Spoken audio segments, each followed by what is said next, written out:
د سولې په اړه د ملي اجماع غونډه یو شمېر سیاسي ګوندونه وایي د سولې لپاره قید و شرط دغه پروسه زیانمنوي.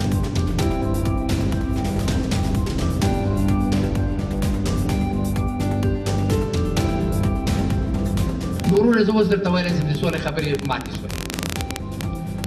طرف مقابل ته سره نه موږ باید داسې شرط کېږدو چې موږ د سولې خبرې راته د محقق د زوی باقر محقق وژل کېدل. محمد محقق وایي زوی مې د رواني تکلیف له امله خپل ورور وژلی دی.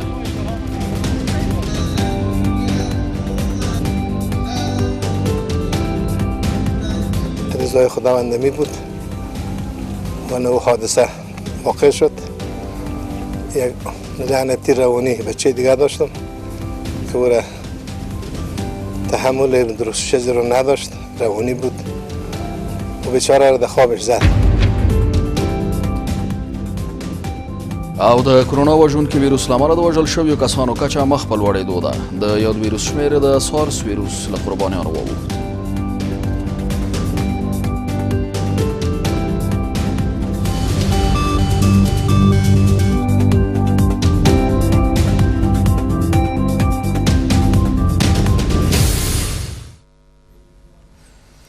سلام، د شپږو بجو خبري ټولګې ته ښه راغلاست. نن یکشنبه د 1492 هجري لمریز کال د څلور شلم او د 2020 میلادي کال د فبرورۍ 9مه نیټه ده. د هم پوره خبرونه ویان سید ادریس سادات. یو شمېر سیاسي احزاب وایي د سولې لپاره پر قید و شرط د حکومت ټینګار به دغه پروسه تخریب کړي. د سولې په اړه د ملي اجماع تر عنوان لاندې جوړه شوې غونډه ته د یو شمېر سیاسي احزابو مشرانو وویل چې حکومت د سولې په اړه له هغو مخکې شرطونو ډډه وکړي چې دغه بهیر زیانمنوي. دوی وایي اوس په مذاکراتو کې د امریکا متحده ایالاتونو وسلوالو طالبانو جدیت ښکاري، نو په کار ده چې دغه هڅې پیاوړې او څوک یې انحصار نه کړي. په ورته مهال د سولې عالي شورا د دارالانشا رئیس عمر داودزی وایي د وسلوالو طالبانو دا دریځ سم دی چې افغانستان اشغال شوی، خو په دې تړاو بحث ته اړتیا ده. په داسې حال کې چې تر اوسه د ولسمشرۍ ټاکنو وروستۍ پایلې نه دي اعلان شوي، خو عمر داودزی وایي د نوي حکومت د تحلیف تر مراسمو 2 اونۍ وروسته به د سولې په اړه لویه جرګه راوغوښتل شوې. په داسې حال کې چې د افغان حکومت لخوا طالبانو ته د اوربند د حکومت پر محوریت خبرې او د جمهوریت منلو شرطونه ایښودل شوي، یو شمېر سیاسي احزاب وایي د سولې لپاره شرطونه به روانه پروسه زیانمنه کړي. یو شمېر دغه سیاسي احزاب جهادي شخصیتونه او حکومتي چارواکي چې د سولې لپاره د یوې واحد اجماع د جوړېدو تر عنوان لاندې ناسته کې راغونډ شوي وایي د سولې په خبرو کې د افغان حکومت نرمښت ته اړتیا ده او حکومت باید د سولې مذاکراتو په دې حساس پړاو کې له هغو مخکې شرطونو ډډه وکړي چې دغه پروسه توقف کولی شي. د مذاکرچیان او د سولې خبرې یوازې د حکومت لخوا نه رهبري سي. نو ورونه زه اوس درته ویلی چې د سولې خبرې ماتې شوې. طرف مقابل در سره نه موږ باید داسې شرط کېږدو چې موږ د سولې خبرې راته دغه سیاسي احزاب سوله یوه ملي پروسه یادوي او وایي هیڅوک باید دغه پروسه انحصار نه کړي. دوی وایي چې ټول افغانان سولې ته اړتیا لري او امریکا هم تر بل هر وخت سولې ته لیواله ده او اوس په دې برخه کې جدي هڅې کوي. ما میدانیم که امریکا برای صلح جدی است، ولی نه به خاطر ما، به خاطر مشکلات خود به جدی است. او لکه څنګه چې د ټول ملت غوښتنه ده، نو سوله باید د هیچ چا په انحصار کې نه وي. سوله یوه ملي پروسه ده او دا باید د دې سره باید په ملي شکل باندې برخورد او تعامل وشي. دوی د بین الافغاني مذاکراتو لپاره پر یو همشموله هیئت ټینګار کوي او له حکومت څخه غوښتنه کوي چې څو هغه همشموله پلاوی چې افغان سیاستوال پرې توافق ته رسیږي ومني.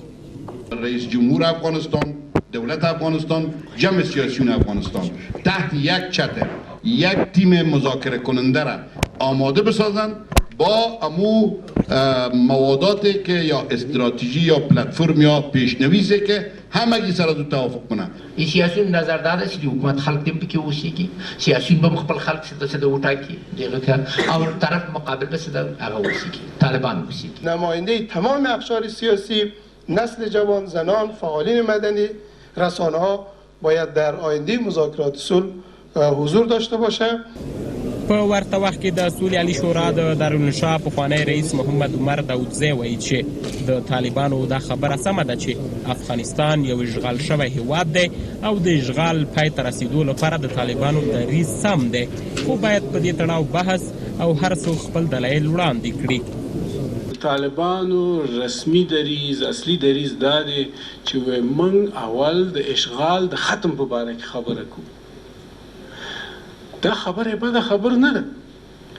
که دا څوک وایي چې دا ملک نه دی اشغال شوی راشه ما سره خبرې وکړه، که څوک وایي دا ملک اشغال شوی هم دی زه ورسره بحث لرم، دواړو کې بحث لرم. دا د مراحلو خبره ده، د مختلفو حالاتو خبره ده. په داسې حال کې چې تر اوسه د ولسمشرۍ ټاکنو ابتدایي نتایج روښانه نه دي او دویم دا ورته د ولسمشرۍ ټاکنو د تلو احتمال زیات دی، عمر داودزی وایي چې د ټاکنو د پیلو تر اعلان او د ولسمشر د تحلیف تر مراسمو 2 ورځې وروسته به د سولې اجماع او ملي مصالحې لپاره لویه جرګه دایره شي. خو لویه جرګه دایریږي 2 هفتې پس د مراسمو د تحلیف نه او دا ملي اجماع ده. په کابل کې یو شمېر سیاسي احزاب او جهادي شخصیتونه داسې مهال د قید او شرط پرته د سولې غوښتنه کوي چې افغان حکومت د سولې لپاره له طالبانو دایمي اوربند غوښتی او ځینې نور داسې شرایط یې وړاندې کړي چې د سولې خبرې تخریبولی شي. د اجرایي ریاست د دویم مرستیال زوی باقر محقق د خپل ورور لخوا ووژل شو. محمد محقق وایي زوی حسین محقق چې رواني ناروغي درلوده خپل ورور باقر محقق نن سهار د خوب په بستر کې په ډزو سره وژلی دی. د نوموړي د کورنۍ غړي وایي تر دې پیښې وروسته حسین محقق د پلار پر ساتونکو هم ډزې کړي چې په ځوابي ډزو کې د نوموړي په ګډون 6 تنه ټپیان شوي دي. په همدې حال کې ولسمشر غني پخوانی ولسمشر حامد کرزي، عبدالله او یو شمېر نورو سیاستوالو له نوموړي سره خپله ژوره خواشیني او غمرازي شریکه کړې ده. د اجرایه ریاست د دویم مرستیال محمد محقق زوی باقر محقق د خپل ورور له لوري په ډزو وژل شو. محمد محقق وایي چې زوی حسین محقق رواني تکلیف درلود او دغه ناروغي د دې لامل شوه چې د یکشنبې په سهار تر لمانځه وروسته خپل ورور باقر محقق د خوب په بستر کې ووژني. محقق وایي چې حسین محقق د باقر محقق پرمختګ تحمل نشو کړی او بالاخره یې وواژه. باقر جان بچه خوبی بود، درخشش خوبی داشت، درس سیاست، درس فرهنگ. البته رضای خداوند نمی بود و نو حادثه واقع شد. یک لعنتی روانی بچه دیگه داشتم که او را تحمل درخشش رو نداشت، روانی بود و بیچاره را در خوابش زد. په ورته مهال د محقق د کورنۍ غړي او د هغه د دفتر مرستیال وایي چې په دې نښته کې د پیښې د عامل حسین محقق په شمول 6 نور کسان ټپیان شوي هم دي. دوی وایي چې په ټپیانو کې د محقق د کور ساتونکي او کارکوونکي شامل دي. در این مجموعه 6 نفر زخمی است که از خدمه و عسکر است و باقر محقق کشته شده. برادر شهید باقر بنا به تکلیف روانی که داشتن امروز صبح بعد از نماز فیر میکنه بالای باقر محقق، اونا را به شهادت میرسانه و در جریانی که او را مهار کنه 4-5 نفر از محافظین هم زخمی میشه. په ورته مهال امنیتي ځواکونه وایي چې پیښه د 2 ورونو ترمنځ رامنځته شوې او تر پیښې وروسته دوی سیمې ته رسیدلي دي او ټپیان پر وخت روغتون ته انتقال شوي دي. در منزل استاد محقق صدای شلیکا شنیده شده. همزمان ما هدایت دادیم که موقعیت بگیرن. زمانی که موقعیت گرفتن اینجا با کمک اونا پرداختن. قرار معلوماتی که ما از خانواده از اونا گرفتیم بله بین 2 پسرانش که یک پسرانش قرار گفته خودشان که احتمالاً مریضی داشته جنجال برپا شده که از اثر از جنجالشان 1 نفر شهید، حدوداً 6-7 نفر هم مجروح است. تر دې پیښې وروسته د پخواني ولسمشر حامد کرزي په ګډون اجرایه رئیس عبدالله، سرور دانش، صلاح الدین رباني او یو شمېر نور افغان سیاستوال له نوموړي سره د خواخوږۍ لپاره د هغه کور ته ورغلل. محمد محقق تر دې پیښې وروسته په یو اعلامیه کې ویلي چې ولسمشر غني او جنرال دوستم د ټلیفون له لارې له ده سره غمرازي کړې. بلخوا په ننګرهار ولایت کې د ملي اردو سرتیري و امریکایي پوځیان په ډزو وژلي دي. د ننګرهار ولایتي شورا وایي تېره ورځ افغان او امریکایي ځواکونه د دې ولایت شیرزاد ولسوالۍ ته د عملیاتو لپاره تللي ول چې د عملیاتو په لړ کې ترمنځ لفظي شخړه شوې او وروسته د ملي اردو سرتیري پر امریکایانو ډزې کړې دي. ملي دفاع وزارت وایي د دې پیښې د څېړنې لپاره سیمې ته د لوی درستیز په مشرۍ یو لوړ پوړی پلاوی تللی دی. په افغانستان کې د غوڅ ملاتړ ماموریت په دې پیښه کې د دوو امریکایي سرتیرو وژل کېدل تاییدوي. په ننګرهار ولایت کې د افغان او بهرنۍ ځواکونو ترمنځ د ګډو عملیاتو پر مهال خپلمنځي نښته شوې چې له امله یې دواړو لوریو ته مرګ ژوبله اوښتې ده. د ننګرهار ولایتي شورا وایي تېره شپه افغان او بهرني ځواکونه د دې ولایت شیرزاد ولسوالۍ ته د عملیاتو لپاره تللي وو چې ترمنځ یې لفظي شخړه شوې او وروسته په وسله واله نښته اوښتې. ولایتي شورا وایي په پیښه کې 4 امریکایي سرتیري ځای پر ځای وژل شوي او 3 نورو چې ټپیان وو وروسته ساه ورکړې ده. د جاوید په نوم باندې د رودات ولسوالۍ یو سرباز چې بیکاو سره ده هغه په نړیوالو یا خارجي قوتونو باندې حمله کړې ده. د دغې په ترڅ کې 7 امریکایي چې 4 په وخت په اساد کې وژل شوي وو، 3 زخمیان په حدود ساعت 10 بجو کې هغه هم خپله ساه ورکړله او په دې مسله کې 7 امریکایي سربازان وژل شوي دي. په جوابي حمله کې امریکایانو هغه امنیتي سرتیری چې د ملي اردو د کنډک لیواچا د کنډکي اول سرباز دی هغه هم وژل کیږي. په افغانستان کې د امریکایي ځواکونو دغه پیښه تایید کړې خو وایي په دې پیښه کې 2 امریکایي سرتیري وژل شوي دي. د پیښې د څېړنې لپاره د ملي دفاع وزارت له لوري د لوی درستیز په مشرۍ یو پلاوی سیمې ته تللی او چارواکي وایي د څېړنو پایلې به له خلکو سره شریکې شي.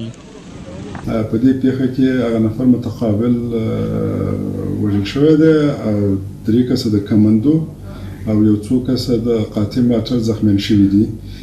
البته تاسو ته معلومه ده چې هغه سیمه کې عملیات روان دي. نو تر اوسه پورې موږ ته دا معلومه نه ده چې آیا دا نفوذي څوک صحوه شوی ده یا اشتباه شوی ده. نور تفصیل لپاره هلته قومندان د لیوا او هیات هلته تللی دی، تحقیق کیږي.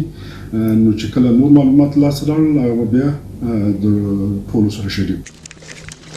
کارپوهان له افغان ځواکونو سره د بهرنیانو پر ملاتړ ټینګار کوي خو وایي که امریکایي سرتیري له افغان ځواکونو سره خپل چلند ته بدلون ورنکړي ممکن ورته پیښې نورې هم رامنځته شي. امریکا اوس اکثرا دغه رول لوبوي چې زمونږ عسکر تربیه کړي د افغانستان د دفاع لپاره، ولی دوی که خپل روش ته اخلاق ته د افغان سره تغییر ورنکي او بد وضعیت ورسره وکړي نو دا پیښې نور به هم پیښ شي. د افغان ځواکونو له لوري پر بهرنیانو ورته پیښې څو ځله پخوا هم رامنځته شوې خو څرګنده نه ده چې د دې وروستۍ پیښې اصلي لامل څه دی. دا په داسې حال کې ده چې د ګډو ځواکونو عملیاتو کې ډیر وخت ملکي مرګ ژوبله رامنځته کیږي او ښایي د دې نښتې یو لامل هم د دغو عملیاتو پر سر له بهرنیانو سره د نظر اختلاف وي. روسیه وایي وسلوال طالبان له واشنګټن سره د هوکړې تر لاسلیک وروسته له افغان لوري سره مخامخ خبرې پیلوي. د افغانستان لپاره د روسیې ځانګړی استازی زمیر کابلوف وایي له وسلوالو طالبانو یې اورېدلي چې له امریکا متحده ایالتونو سره د سولې هوکړې تر لاسلیک وروسته حاضر دي چې له افغان سیاستوالو حکومت سره هم مستقیم مذاکرات پیل کړي. د روسیې دغه لوړپوړی ډیپلوماټ وایي په افغانستان کې د 2013 میلادي کال اوربند وښوده چې وسلوال طالبان پر خپلو جنګیالیو کنټرول لري او دوی به د بین الافغاني مذاکراتو پر مهال د تاوتریخوالو پر کمولو اوږدمهاله او لنډمهالي اوربند هم هوکړه وکړي. د طالبانو او امریکا ترمنځ د سولې مذاکرات چې حساس او برخلیک ټاکونکي پړاو کې دي د هوکړې د لاسلیک او تر هغې وروسته د بین الافغاني مذاکراتو د پیل په تړاو خوشبینۍ ډېرې دي. د افغانستان لپاره د روسیې ځانګړی استازی وایي طالبان له امریکا سره د سولې هوکړې د لاسلیک وروسته له افغان لوري سیاسي جهتونو او افغان حکومت سره خبرو ته حاضر دي. نوموړی وایي چې له طالبانو یې اورېدلي چې له امریکا سره تر هوکړې وروسته له افغان حکومت او سیاستوالو سره هم خبرې کوي. د طالبانو د خبرو په اساس هغوی له امریکا سره د سولې توافقنامې تر لاسلیک وروسته چمتو دي سوله افغان دولت او سیاستوالو سره مخامخ مذاکرات پیل کړي. د روسیې دغه لوړپوړي ډیپلوماټ وایي چې په 2013 کال کې په افغانستان کې اوربند وښوده چې د طالبانو رهبري په کلي توګه اوضاع تر خپل کنټرول لاندې لري او جنګیالي یې د هغو د اوامرو اطاعت کوي. نوموړی وایي چې د طالبانو او افغان لوري ترمنځ هم د اوربند مسله تر بحث لاندې ده، خو تر اوسه روښانه نه ده چې طالبان به له افغان لوري سره تاوتریخوالی کم، موقت اوربند او که دایمي اوربند وکړي. تر اوسه روښانه نه ده چې د توافقنامې ترتیب په څه ډول دی، موقت اوربند، دایمي اوربند او یا هم د تاوتریخوالي کموالی. خو دغه ټول هغه مسایل دي چې په خپله به د افغانانو ترمنځ پرې خبرې ترسره کیږي. له امریکا سره د سولې هوکړې د لاسلیک وروسته د بین الافغاني مذاکراتو په تړاو د روسي چارواکو څرګندونې داسې مهال دي چې دوحه کې د طالبانو او امریکا ترمنځ د سولې هوکړه نهایي شوې او یوازې د دواړو خواو ترمنځ لاسلیک ته په تمه ده. په همدې حال کې به امریکایي کارپوهان وایي واشنګټن په افغانستان کې خپل اهداف نه دي ترلاسه کړي. امریکایي مبصر ایډوارډ کروګن وایي له دې سره سره چې واشنګټن له تېرو 13 کلونو راهیسې په افغانستان کې قرباني ورکړې او میلیاردونه ډالر یې لګولي دي، خو د هېواد خپل اهداف نه دي ترلاسه کړي. نوموړي له پریس ټي وي سره په خبرو کې ویلي د امریکا متحده ایالاتونو لومړني اهداف د ترهګرو له منځه وړل او په دې هېواد کې د یو باثباته حکومت جوړول ول، خو په وینا یې داسې ښکاري چې دا هېواد نه یوازې له ترهګرۍ سره په مبارزه کې ناکام دی بلکې د یو باثباته حکومت جوړولو هیلې هم له لاسه ورکړي دي. د دې امریکایي شنونکي څرګندونې داسې مهال دي چې ډونالډ ټرمپ ټینګار کوي نور به افغانستان کې خپله جګړه پای ته ورسوي. د سولې په تړاو متعددې طرحې دا پروسه نوره هم پیچلې کوي. د حراست او ثبات شورا په کور دننه د سولې متعددې طرحې او هلې ځلې د سولې پروسې په زیان بولي. یو د شورا وایي حکومت یا سیاسي جهتونه په یو اړخیز ډول سوله نشي کولای بلکې د واحده طرحې او همشموله مذاکراتي پلاوي رامنځته کول اړین دي چې بین الافغاني خبرو کې له واحد دریځ څخه استازولي وکړي. په ورته مهال یو د شورا له ټاکنیزو کمیسیونونو غواړي چې د ولسمشرۍ ټاکنو په تړاو په عدالت او شفافیت ولاړه پریکړه وکړي چې د خلکو د قناعت وړ وي. د حراست او ثبات شورا په کور دننه د سولې په تړاو روانې هلې ځلې متعددې طرحې د حکومت او سیاسي جهتونو ترمنځ د سولې پروسې په باب موجود د نظر اختلاف اندېښمنونکی بولي. یاده شورا وایي د سولې په تړاو غیر منسجمې هلې ځلې او متعددې طرحې نه یوازې دا چې د سولې پروسې سره مرسته نشي کولای بلکې وضعیت نور هم پیچلی کوي. تلاش‌های پراکنده نه تنها ما را به صلح نمی رسانه بلکه این موضوع را پیچیده تر و معقد تر می کنه. هر قدر ما به تلاش‌ها انسجام بیشتر بدیم، وحدت نظر میان سیاستگران افغانستان داشته باشیم، فرصت را برای رسیدن به یک آژندای مشخص و واحد که ما را به صلح نزدیک بکنه و برسانه بیشتر کمک میکنه.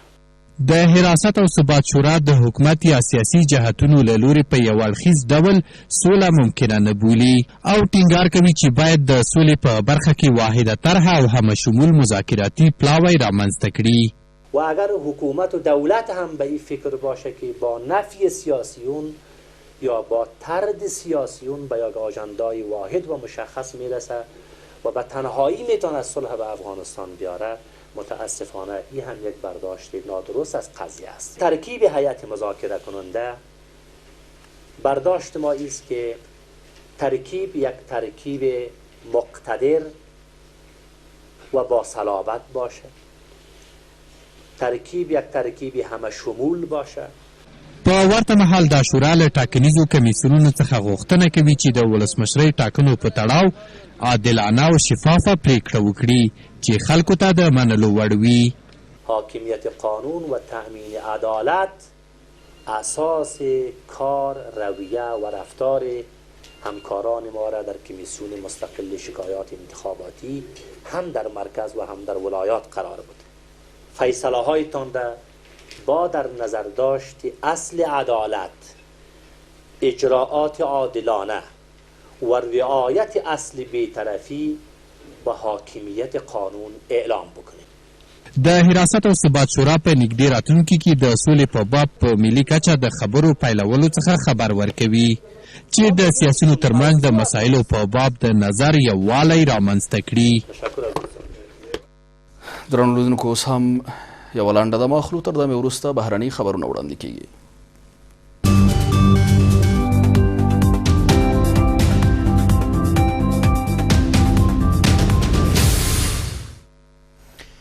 بیا هم ښه راغلاست او دا هم څو بهرني خبرونه. په چین کې د کرونا ویروس له امله د وژل شویو کسانو شمیر د سارس ویروس له قربانیانو واوښت. سارس ویروس په 2002 میلادي کال کې د نړۍ په مختلفو هیوادونو کې 240 کسان وژلي ول. دا په داسې حال کې ده چې په تیرو 24 ساعتونو کې 81 تنو نورو له مړینې سره په چین کې د کرونا د قربانیانو شمیر 814 تنو ته لوړ شوی دی. پر دې ویروس د اخته کسانو او له دې امله د مړینې کچه په داسې حال کې مخ په لوړېدو ده چې د چین حکومت د هیواد له مختلفو ښارونو څخه 20,000 ډاکټران او نرسان هوبې ولایت ته استولي دي. واشنګټن اسرائیلو ته په لویدیځه غاړه کې د اشغال شویو سیمو په اړه د یو اړخیزو ګامونو د ناوړه پایلو په اړه خبرداری ورکړ. په بیت المقدس کې د امریکا متحده ایالاتونو سفیر ویلي چې اسرائیل خپلې خاورې پورې د لویدیځې غاړې د تړلو لپاره یو اړخیز ګامونه واخلي. واشنګټن یې ښایي ملاتړ پرېږدي. د امریکایي ډیپلوماټ پر خپله ټویټر پاڼه لیکلي چې د لویدیځې غاړې د نقشې جوړولو پلان باید د اسرائیلو او امریکا متحده ایالاتونو ګډه کمیټه په مخ یوسي. تر دې وړاندې د اسرائیلو صدر اعظم بنیامین نتنیاهو د شنبې په ورځ اعلان کړی و چې حکومت د امریکا متحده ایالاتونو د ولسمشر ډونالډ ټرمپ د سولې پلان له مخې د لویدیځې غاړې لپاره د نقشې جوړولو چارې پیل کړي دي.